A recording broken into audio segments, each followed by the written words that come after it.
So we are told in the psalm, be angry, but sin not. Commune with your own heart upon your bed and be silent. Yes, blow your top, but do not let the sun go down upon your anger.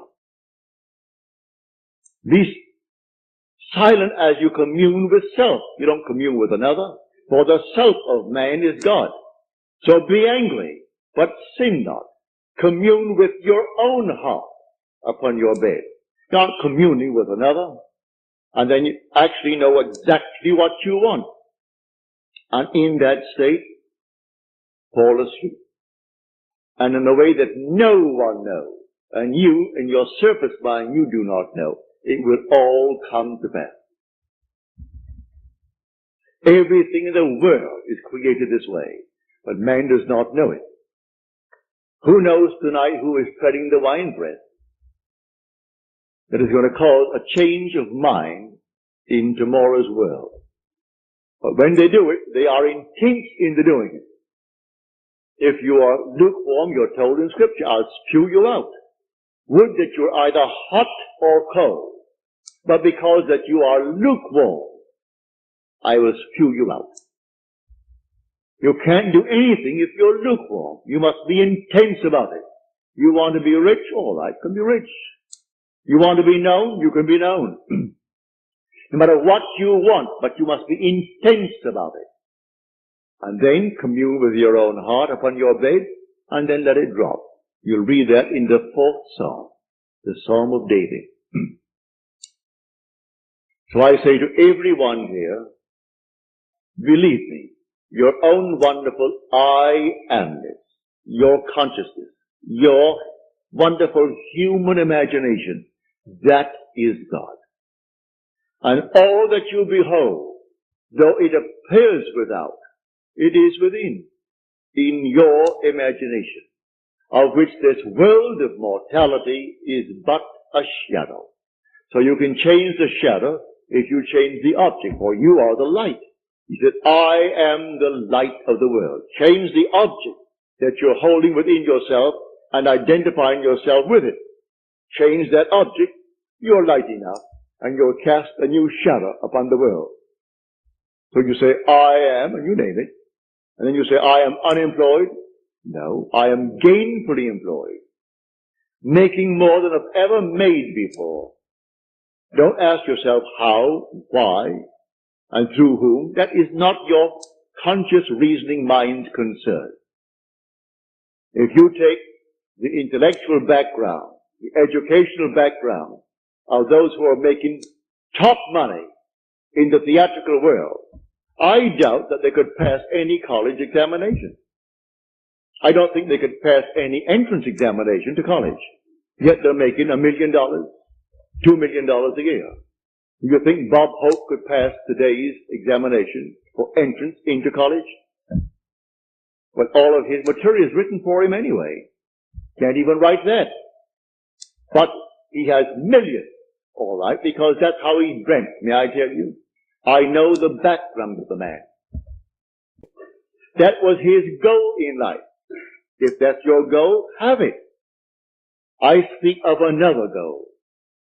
The goal of awakening to who we are. When man awakens from this dream, the whole vast world and all that it contains is as nothing to the being that you are. You came down from heaven, where the whole is yours. As you're told in the 50th Psalm, if I were hungry, I wouldn't tell you, for the world is mine, and all within it. The cattle on 1,000 hills are mine.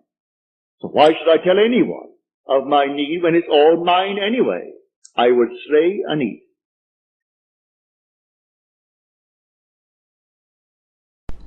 Quote of the day by Neville Goddard.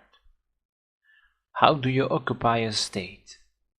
Well, you do this by asking yourself how will you feel, what you will see, hear, smell, taste, touch, if your dream were real. If you can be what you want to be, why not become it? Why sit in a state you dislike and argue when you can move into another state in your imagination. Think about that. Hello and welcome to the channel Neville Goddard. Today we are going to show you how to climb a ladder. This is one of the most and best exercises and techniques to learn and to try yourself, so you can manifest anything you want in life. Neville said something to do to a group of people who went to listen to him. He gave something to do to them to prove that he is wrong or not. Neville said to them, "I will teach you right now how to climb a ladder, and do it to prove it if I'm wrong or not." And he said to the people who went to his teachings, "Do what I'm telling you to do, and if it doesn't work, then I'm a fraud." And then he started to tell them how to climb the ladder. This is the way how you climb a ladder. First of all, right now, picture a ladder in front of you. Picture it. You can do it using your wonderful human imagination. Close your eyes and picture it. Take your imaginary left hand, reach out and take hold of the side of the ladder. So you do it with your imaginary left hand. Okay. Now with your imaginary right hand, reach out and take the other side of the ladder. Now with your imaginary left foot, lift it up and put it in the first rung.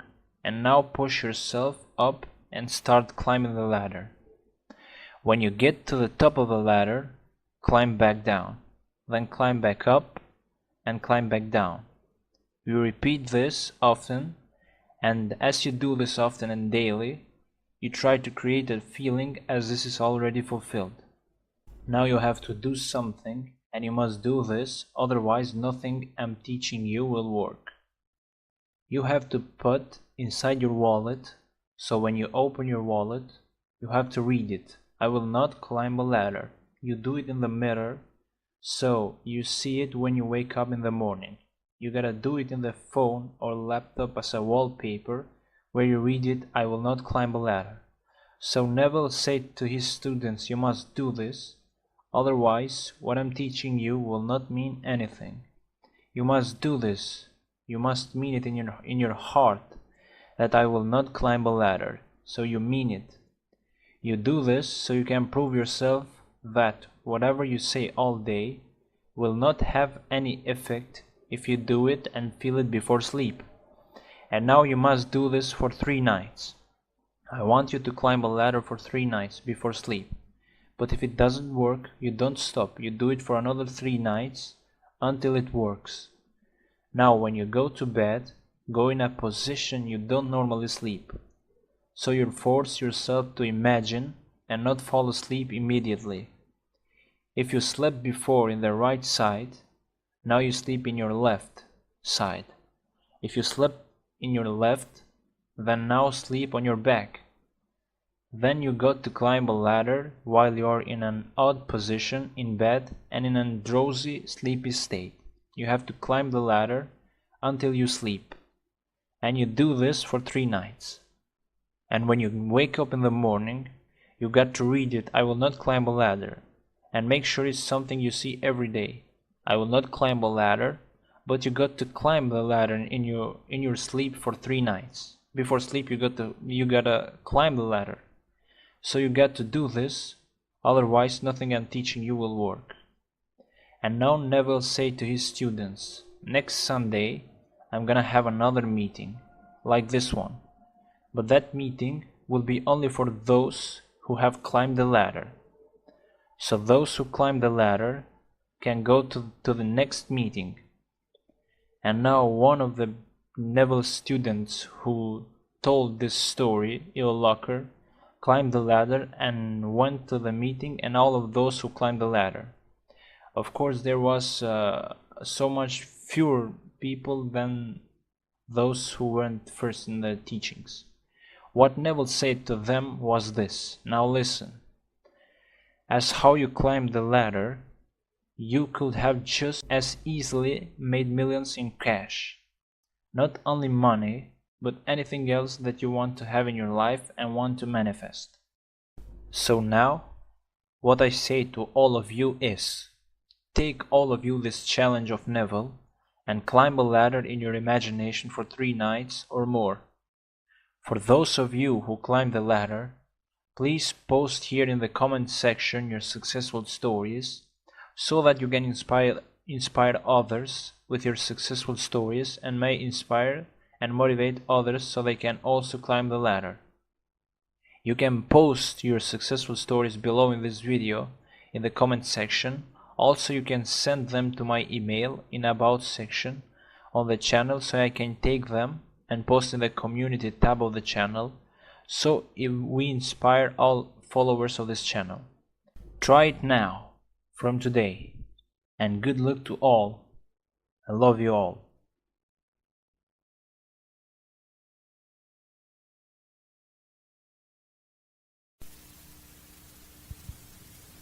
Tonight, we will discuss states. When we open the Bible and read the story as it's given to us, we may think we are talking about people that lived, individuals, persons that, as we are, but it's not so. The characters depicted in the Bible are not the individuals named. They are simply states signified by those names. For instance, the name Moses, or the name Abraham, or the name, well, any name that you find in Scripture. They are not individuals, as you and I are. It's simply a state of consciousness through which the individual, you and I, the immortal being, we pass through these states. The word Moses means to be born. It's the old perfective of the Egyptian verb to be born. Abraham, the father of the multitudes. We start there, moving through states. And you and I pass through these states towards our own redemption. We come to the end, and that state is personified in Scripture.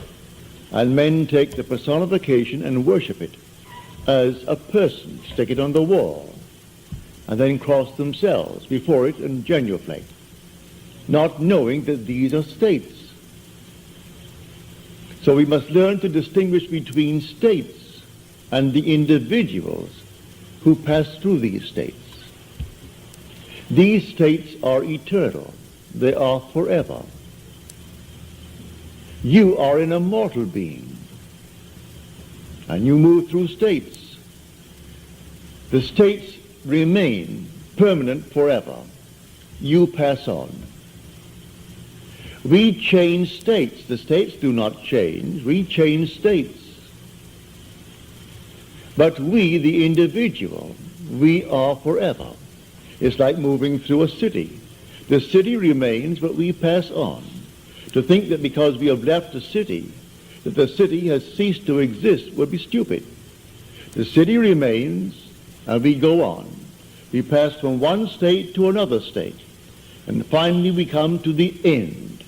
That end is described in Scripture as Jesus. But that's a state. You are the immortal being passing through states. And when you come to the very end, you are in that state. It was predetermined. It was shown all of us before we started. Shown us in the state called Abraham. We saw it all in detail. And if we entered it reluctantly or not, who knows? Paul tells us that we were made subject unto futility, not willingly, but by the will of him who subjected us in hope. And the hope was that we would obtain the glorious liberty of the sons of God. So we were told that it was not altogether a willing subjection on our part. But we kept the divine vision, as Paul said, in time of trouble. And so we continue on the journey. In this world, you and I can create states. But the spiritual states are eternal. We create a state here, it's not eternal. We create a state to deliver individuals forevermore. I create a state, somebody asks me, will you hear that I am, and they name what they would like to be. All right? So that I must create the state, knowing that he is now in a state that he dislikes. I must distinguish between the being and the state that he is in. So I see him unemployed. All right? So he's unemployed. And he wants to be gainfully employed. There's nothing wrong in that. So I represent him to myself as one who is gainfully employed, who has more than he's ever had before. To the degree that I am self-persuaded that he is what I have now imagined him to be, to that degree he will actually become it. I move him out of one state into another. But that state into which he fell remains for anyone to fall into it. And all can fall into it at the same time, for that matter. He's not the only occupant of the state of being unemployed. There could be millions being unemployed. And there could be millions who desire to be out of it. Many who are unemployed have no desire to be out of it. They prefer to be on welfare. That's their desire. Perfectly all right. But if someone desires to be gainfully employed and to leave the state of being unemployed, you and I can create that state. Well, how do I create the state? By using my imagination. Imagination is not a state. It's the human existence himself. You are all imagination. And God is all imagination. You are God. And God is actually within you as your own wonderful human imagination. Now, these permanent states of the soul, these spiritual states, they remain. You and I pass through them towards our own redemption. But in the interval, we meet a friend, and the friend is in need of help. And the help is to move him out of a state. I couldn't give him money, but as Peter said, silver and gold have I not for thee, but such as I have give I unto thee. And he creates a state and takes the man from being a beggar, who's always begging on the corner, and puts him into a state where he jumps up with joy. He's now employed, not begging for money. So he didn't give him coins. He simply gave him a new state of consciousness. So I take you as an individual. I represent you to myself as the one that you would like to be. The one that I, if I were in your state, would like to be. I make it fit within what is known as the golden rule. I do unto others as I would have them do unto me. If I were in that state, would I like to be in some better state? Certainly. Well, then, do it to another. And so if he asks it of you, you simply represent him to yourself as being gainfully employed, or if he is unwell, as being well, or if he is not, if he wants to be married and he can't find the proper mate, then in your mind's eye you assume that he has found the proper mate. Whatever it is that is a normal, natural request that is not in conflict with your own moral, ethical code. And you create a state. This state, then you lift your individual into that state. Well, how do I do it? I carry on a conversation mentally with that friend from the basis that he is in that state. He tells me how happy he is with his new job and how much he's making. I see him in my mind's eye radiant. Well, then, am I self-persuaded that this imaginal act is a fact? Do I really believe in the reality of what I've done? Do I believe that imagining creates reality? I do. Well, then, to the degree that I am self-persuaded, he becomes the embodiment of what I've imagined him to be. These are states.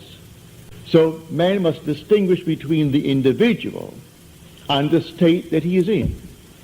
So Blake said, I do not consider the just or the wicked, to be in a supreme state, but to be every one of them states of the sleep into which the soul may fall in its deadly dreams of good and evil, when it left paradise following the serpent of generation.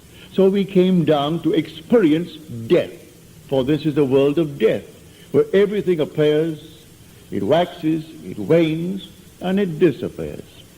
So everything dies in this world. No matter how long it seems to live, it dies eventually. So we come down into the world of death. And the last enemy to be destroyed or to be overcome is death. I enter death and then conquer death to prove that I cannot die. I am an immortal being, for I am all imagination.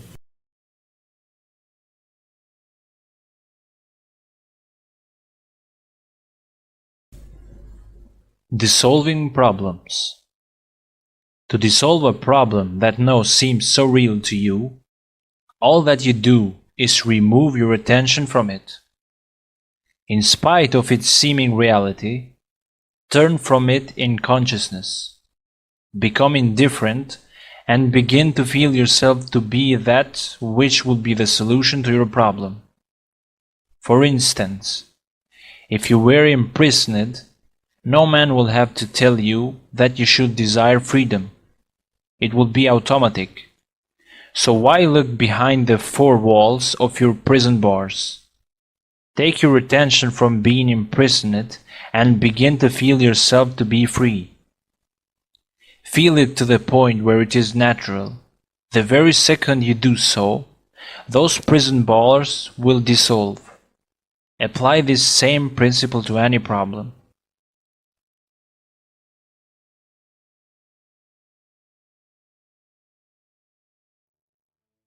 Hello and welcome to the channel, Neville Goddard. Today we are going to tell you how to exercise the attention so your manifestation will come faster. This is from the book Power of Awareness from Neville. Enjoy it.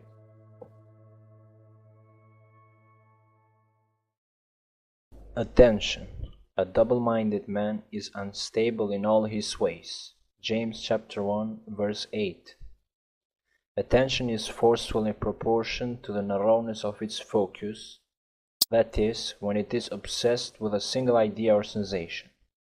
It is steadied and powerfully focused only by such an adjustment of the mind as permits you to see one thing only, for you steady the attention and increase its power by confining it.